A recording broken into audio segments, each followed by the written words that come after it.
Good morning guys और आपके crack exam channel में आप सभी का स्वागत है। तो आज के इस वीडियो में 27 जून के इंपॉर्टेंट करंट अफेयर्स को हम लोग कवर करेंगे।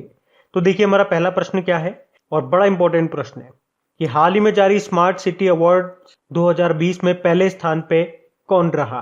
तो इसका आंसर होगा सूरत और इंदौर, ये दोनों पहले स्थान पे रहे हैं। तो देश के 100 सबसे स्मार्ट शहरों में गुजरात का तो सूरत और मध्य प्रदेश का इंदौर, ये दोनों टॉप पे रहे। लास्ट टाइम 2019 में केवल सूरत अकेला टॉप पे रहा था और इस बार दोनों शहर टॉप पे रहे हैं, ये आपको ध्यान रखना है।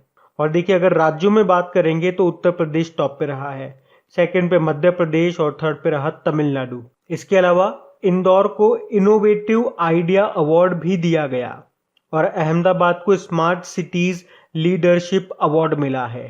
बाकी अगर यूनियन टेरिटरीज केंद्र शासित प्रदेशों में बात करेंगे तो चंडीगढ़ टॉप पे रहा है। और वैसे और भी अलग अलग कैटेगरीज है, लेकिन उन्हीं कैटेगरीज में एक कैटेगरी है कोविड इनोवेशन कैटेगरी, मतलब कोरोना महामारी के खिलाफ बेहतर और नए तरीके से काम करने के मामले में कौन टॉप पे रहा। तो महाराष्ट्र से कल्याण और डोंबिवली और उत्तर प्रदेश से वाराणसी, इन तीनों को संयुक्त रूप से विजेता घोषित किया गया। तो यह आप ध्यान रखना। अच्छा, क्या आप मुझे बताओ कि भारत का 100वां स्मार्ट सिटी कौन सा बना था। शिलोंग बना था। और हमारे हाउसिंग एंड अर्बन अफेयर्स, आवास व शहरी मामलों के मंत्री कौन है। हरदीप सिंह पुरी है। इनके पास एक और मंत्रालय है, नागरिक उड्डयन मंत्रालय, सिविल एविएशन मिनिस्ट्री। तो ये भी आप ध्यान रखना बढ़ते आगे। और हाँ गाइस, देखिए इंडिया के टॉप बैंक एडुकेटर्स एक बार फिर अनअकैडमी पर आपके लिए ला रहे हैं ढेर सारी फ्री क्लासेस। तो अनअकैडमी की हर क्लास कंडक्ट की जाती है आपके बैंक की हर परीक्षा की तैयारी को और भी ज्यादा मजबूत करने के लिए। और ये सारी फ्री क्लासेस आपको मिलेंगी अनअकैडमी पर, जहां पर आप अपने फेवरेट टीचर के साथ अपने घर से अपने पर्सनल शेड्यूल के हिसाब से पढ़ सकते हैं। और अनअकैडमी की हर क्लास आप लाइव नहीं तो बाद में रिकॉर्डेड सेशन के द्वारा भी अटेंड कर सकते हैं। और अगर आप चाहें तो क्लास को डाउनलोड करके ऑफलाइन भी देख सकते हैं। और आप लाइव क्लास में आस्क अ डाउट फीचर के द्वारा टीचर से अपने डाउट भी क्लियर करवा सकते हैं। और आप लाइव क्विजेज और टेस्ट सेशन भी अटेंड कर सकते हैं, जहां पर आपको अपनी लाइव रैंकिंग भी देखने को मिलेगी। और अनअकैडमी पर टोटल 12 भाषाओं में क्लासेस कंडक्ट होती है। तो आप अपनी फेवरेट भाषा में क्लास अटेंड कर सकते हैं। आप अपने टीचर के साथ इंटरेक्ट कर सकते हैं, लाइव पोल में पार्ट ले सकते हैं। और ये सभी फीचर आपको मिलेंगे एक ही प्लेटफॉर्म पर, एक ही सब्सक्रिप्शन के साथ। तो आज ही सब्सक्राइब करें अनअकैडमी पर और इन सभी बेनिफिट्स का लाभ उठाइए। और हाँ देखिए, अगर आप मेरा कोड जो कि है क्रेक एग्जाम 10 यूज करते हैं तो आपको एडिशनल 10% का इंस्टेंट डिस्काउंट भी मिलता है। तो आपको इन सभी क्लासेस के जो लिंक हैं वो नीचे डिस्क्रिप्शन में मिल जाएंगे, तो वहां जाकर के आप इन सबका बेनिफिट उठा सकते हैं। अभी हम बढ़ते आगे। अच्छा, फिर बताइए भारत के पहले स्वदेशी विमान वाहक पोत का नाम क्या है। तो आंसर होगा आईएनएस विक्रांत। तो अभी भारत के जो रक्षा मंत्री हैं उन्होंने आत्मनिर्भर भारत अभियान के हिस्से के रूप में निर्मित स्वदेशी विमान वाहक आईएनएस विक्रांत पर चल रहे कार्य की समीक्षा की है। उन्होंने कहा है कि ये जो विमान वाहक पोत है आईएनएस विक्रांत, ये 2022 में कमीशन किया जा सकता है, मतलब 2022 तक बनकर तैयार हो जाएगा, इसकी टेस्टिंग वगैरह हो जाएगी, हम इसे शामिल भी कर लेंगे। 2022 उन्होंने बोला है। अच्छा, क्या वर्तमान में भारत के पास कोई विमान वाहक पोत है। तो आंसर होगा यस। कौन सा। आईएनएस विक्रमादित्य। इसे हमने रशिया से लिया था सन 2014 में। और देखो मैं आपको बता दूं, ये जो हमारा स्वदेशी विमान वाहक पोत है ना, इसका नाम हमने नौसेना के सेवा मुक्त प्रथम वाहक के नाम पर विक्रांत रखा है।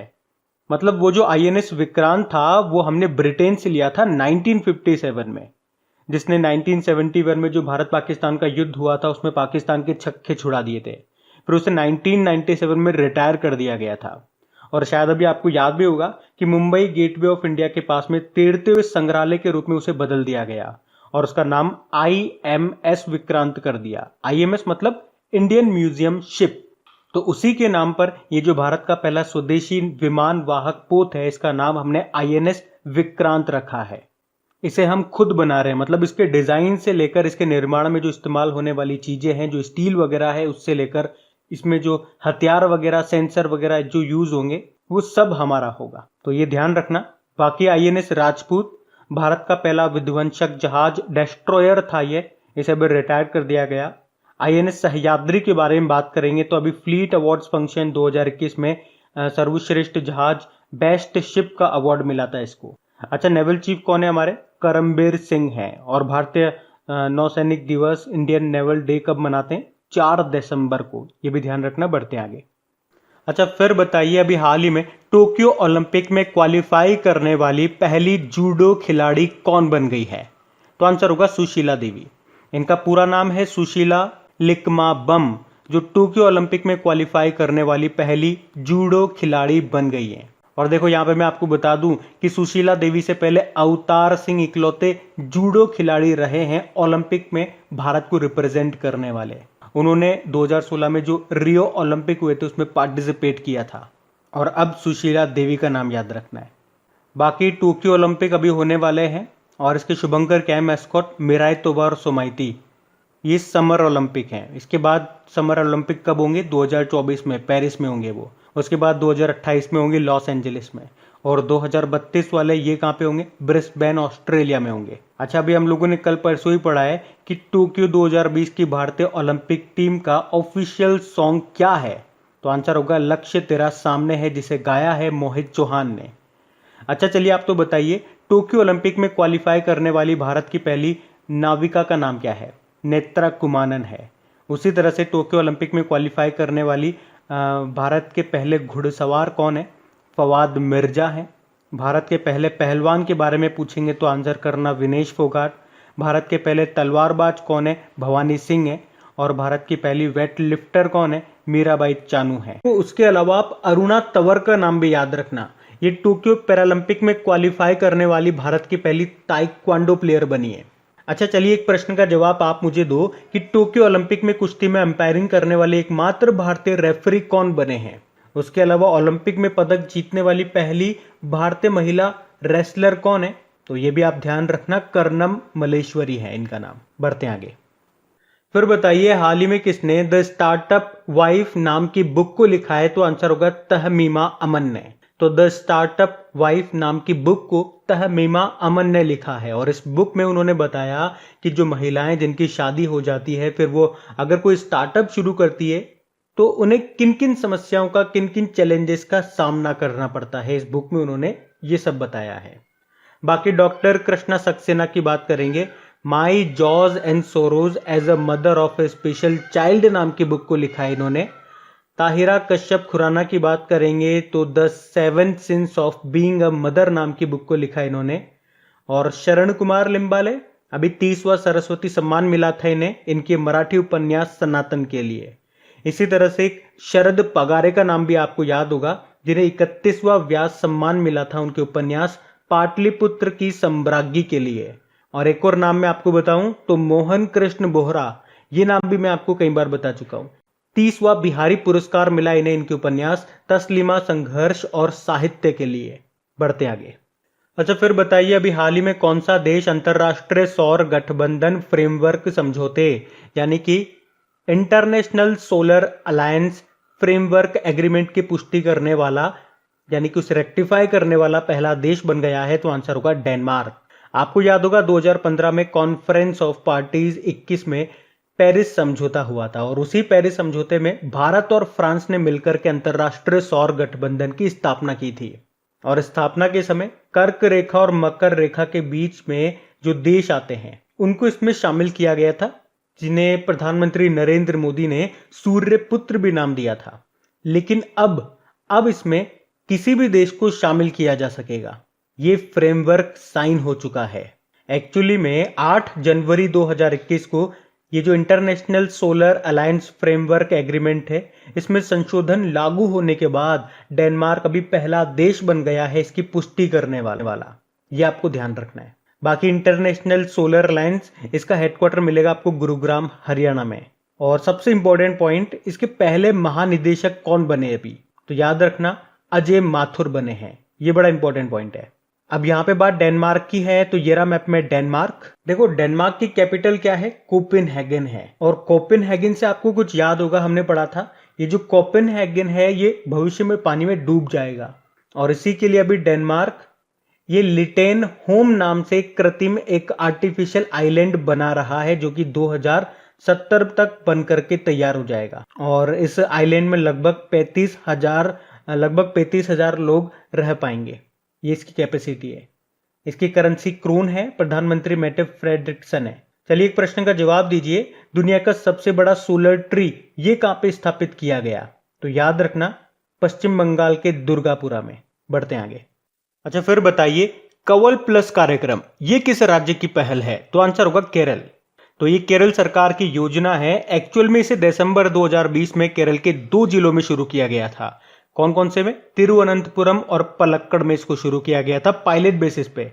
लेकिन ये सक्सेसफुल रहा तो अब इसे और नए 5 जिलों में शुरू किया गया है। अब है क्या ये योजना? इसका उद्देश्य क्या है? तो बच्चों की देखभाल करना, उनकी सुरक्षा करना और सबसे इंपॉर्टेंट बच्चों के यौन शोषण यानी कि सेक्सुअल हैरेसमेंट को रोकना, इसका मेन उद्देश्य है। बाकी अभी मध्य प्रदेश ने यह अंकुर योजना को शुरू किया था, उत्तराखंड ने मुख्यमंत्री वात्सल्य योजना शुरू की और छत्तीसगढ़ ने महतारी दुलार योजना शुरू की। बात यहाँ पे केरल की है तो ये रहा मैप में केरल। देखिए केरल को गार्डन ऑफ स्पाइस मसालों का बाग भी कहा जाता है। कैपिटल इसकी तिरुअनंतपुरम है। गवर्नर आरिफ मोहम्मद खान है और अभी दूसरी बार मुख्यमंत्री बने पिनाराई विजयन। इनकी पार्टी का नाम है लेफ्ट डेमोक्रेटिक पार्टी। यहाँ के चीफ जस्टिस कौन है? एस मणिकुमार है। अभी आपको याद होगा नीति आयोग ने जो सस्टेनेबल डेवलपमेंट गोल इंडेक्स जारी किया था उसमें भी टॉप पर रहा था केरल। और आप याद रखना जो केरल है वो लिटरेसी रेट और सेक्स रेशो दोनों में नंबर 1 पर है। अच्छा अभी केरल की पहली महिला राजस्व मंत्री कौन थी? गौरी अम्मा थी, जिनका भी निधन हो गया। और अभी केरल की नई स्वास्थ्य मंत्री कौन बन गई है? वीना जॉर्ज बन गई हैं। अभी केरल ने स्मार्ट किचन योजना भी शुरू किया था। और देश का पहला डिजिटल यूनिवर्सिटी कहां पे बन रहा है? तो केरल में। और केरल में ही भारत का पहला जेंडर पार्क भी बनाया जा रहा है। और भारत का पहला श्रम आंदोलन संग्रहालय ये भी कहां पे शुरू किया जा रहा है? केरल के अलापुझा में। अभी केरल ने ही 1 स्कूल 1 IAS योजना को भी शुरू किया था। एक आर्या राजेंद्रन का नाम भी याद रखना, ये प्रश्न एग्जाम में आ चुका है कि देश की सबसे युवा मेयर उनका नाम क्या है? आर्या राजेंद्रन है। केरल से 2 नृत्य आप याद रखना, एक तो कथकली और एक मोहिनी। बड़े एग्जाम में पूछे जाते हैं ये। यहाँ पे आपको कौन कौन से इंपॉर्टेंट नेशनल पार्क मिल जाएंगे? एरविकुलम नेशनल पार्क मिल जाएगा, साइलेंट वैली नेशनल पार्क याद रख लो, एक अन्नामुडी सोला नेशनल पार्क याद रख लो। देखो यहाँ का स्टेट एनिमल हाथी है और राष्ट्र पक्षी ग्रेट हॉर्नबिल है। और यहाँ का जो राजकीय फल है स्टेट फ्रूट वो कटहल है। वैसे कटहल केरल का भी है और तमिलनाडु का भी है। और कटहल को इंग्लिश में बोलते हैं जैक फ्रूट। जैक फ्रूट से आपको याद आता होगा बांग्लादेश और श्रीलंका इन दोनों का नेशनल फ्रूट भी जैक फ्रूट ही है। अच्छा बताओ अभी गुजरात ने ड्रैगन फ्रूट का नाम बदल के क्या कर दिया था? ये प्रश्न आपके लिए कमेंट बॉक्स में टाइप करके बताओ। बढ़ते आगे। फिर बताइए अभी हाल ही में DRDO ने निर्भय मिसाइल का सफल परीक्षण किया है। ये किस प्रकार की मिसाइल है? तो आंसर होगा ये सबसोनिक क्रूज मिसाइल है। तो अभी DRDO ने उड़ीसा के बालासोर के चांदीपुर में ये निर्भय मिसाइल का सफल परीक्षण किया। निर्भय एक सबसोनिक क्रूज मिसाइल है। देखो क्रूज मतलब क्या होता है? फायर एंड फॉरगेट, दागो और भूल जाओ। इसकी रेंज है 1500 किलोमीटर। और सबसोनिक मतलब क्या होता है? इसकी स्पीड जो है वो साउंड की स्पीड से कम है। अच्छा चलो आप तो ये बताओ कि दुनिया की सबसे तेज सुपरसोनिक क्रूज मिसाइल कौन सी है? तो याद रखना ब्रह्मोस है, जो हमने रशिया की सहायता से बनाई है। यहाँ पे सुपरसोनिक मतलब क्या हो गया? जिसकी स्पीड साउंड की स्पीड से ज्यादा है। देखो इसको ऐसे समझो, मैं आपको बिल्कुल सिंपल तरीके से समझाता हूं। 3 चीजें आप पढ़ोगे, सबसोनिक, सुपरसोनिक और हाइपरसोनिक। अगर हम इसको ऐसे करते, ऑब्जेक्ट की स्पीड डिवाइडेड बाय साउंड की स्पीड बराबर लिखते हैं नंबर ऑफ मैक। ऑब्जेक्ट की स्पीड मतलब मिसाइल की स्पीड हो गई। तो अगर साउंड की स्पीड और ऑब्जेक्ट की स्पीड यानी कि मिसाइल की स्पीड सेम होगी तो कितना आ जाएगा आंसर? 1 मैक हो जाएगा। तो बस ऐसे ही आपकी तीनों चीजें आ जाएगी। अगर आपके ऑब्जेक्ट की स्पीड, ऑब्जेक्ट मतलब आपकी मिसाइल की स्पीड साउंड की स्पीड से कम होगी, यानी कि हम कह सकते हैं उसकी स्पीड 1 मैक से कम होगी, तो उसको हम बोलेंगे सबसोनिक। अगर मिसाइल की स्पीड 1 मैक के बराबर होगी यानी कि equal to speed of sound होगी तो उसे हम बोलेंगे ट्रांससोनिक। अगर मिसाइल की स्पीड 1 मैक से ज्यादा होगी यानी कि स्पीड ऑफ साउंड से ज्यादा है तो उसे बोलेंगे सुपरसोनिक। और अगर मिसाइल की स्पीड 5 मैक से ज्यादा है तो उसे हम बोलेंगे हाइपरसोनिक। तो अब ये आपको समझ में आ गया होगा। बाकी अगर डीआरडीओ की बात करते हैं, डीआरडीओ मतलब होता है defence research and development organisation, जिसकी स्थापना होती है 1958 में। हेडक्वार्टर नई दिल्ली में है। इसके अध्यक्ष हैं जी सतीश रेड्डी। और इसका मोटो क्या है? Strength origin is in knowledge, बलस्य मूलम विज्ञानम। अभी डीआरडीओ ने कोरोना के इलाज के लिए एक दवाई भी बनाई थी, किस नाम से? 2DG, 2-डीऑक्सी डी ग्लूकोज नाम से। ऑक्सी केयर सिस्टम भी बनाया था, जो मरीजों को दी जाने वाली ऑक्सीजन को कंट्रोल करेगा। उसी तरह से डीआरडीओ ने सीआरपीएफ के जवानों के लिए रक्षिता नाम से एक बाइक एम्बुलेंस भी तैयार की थी। और डीआरडीओ ने ही भारत का पहला स्वदेशी रूप से विकसित एयर ड्रॉप्ड कंटेनर भी बनाया, जिसका नाम रखा था सहायक NG। उसके अलावा भारतीय सेना के साथ मिलकर डीआरडीओ ने भारत की पहली स्वदेशी मशीन पिस्टल आसमी को भी तैयार किया है।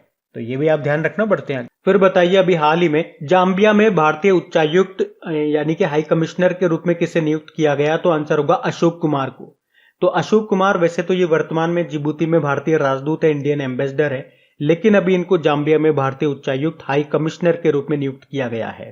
देखो, जाम्बिया से आपको याद होगा, अभी जाम्बिया देश के पहले प्रेसिडेंट का भी निधन हो गया। क्या नाम था उनका? केनेथ कोंडा। जाम्बिया की कैपिटल लुसाका है। करेंसी है जाम्बियाई क्वचा। देखो, माव्या सूदन की बात करेंगे। अभी इंडियन एयरफोर्स में जम्मू कश्मीर की पहली महिला फाइटर पायलट बनी थी ये। अब्दुल्ला शाहिद मालदीव के विदेश मंत्री हैं ये। अभी यूनाइटेड नेशन जनरल असेंबली के 76th सेशन के अध्यक्ष बने ये। और डॉक्टर पैट्रिक अमोथ ये केन्या से हैं। WHO के कार्यकारी बोर्ड का भी इनको अध्यक्ष बनाया गया था।